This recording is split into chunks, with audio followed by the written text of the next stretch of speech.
a story time about how I accidentally became what I think they call a cuckold or a cuck queen or something. I'm not sure. But anyway, so long story as short as I possibly can make it. I started seeing this guy, I'm going to call Dildo because that's what my dad not so affectionately called him, directly to his face multiple times. So anyway, within like a month or so of seeing this guy, he asked me to come over and stay with him. So I started staying with him, and within like a week of me moving in, he quit one job and got fired from the other one. So I was the only one working. I started paying his truck payment. I started paying all the rent and, everything basically. So I was the only one working. And once or twice a week, Dildo would go and hang out with a couple of friends. And I was like, okay, no problem. And then he would go like a week or two without visiting his friends.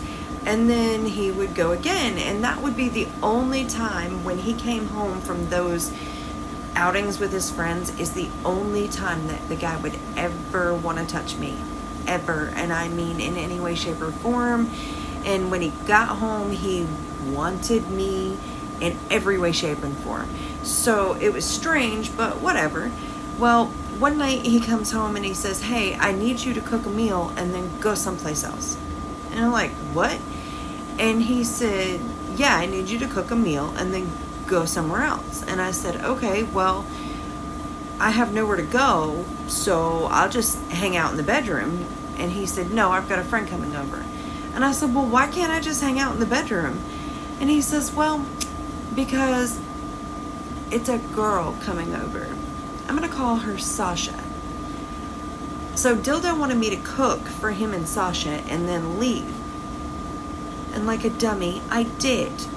I went and sat in the parking lot until 3 o'clock in the morning. When I got home, we had a major discussion because he wanted me that night. No! So anyway, long story short, Dildo was going and seeing this girl a couple of times a week or a couple of times a month when she was busy. But she was a good girl and she didn't want anything to do with anything. She wouldn't kiss, hold his hand, nothing. So that's when he'd come home to me. I didn't think I deserved any better. I was dumb. I was naive, and I learned my lesson.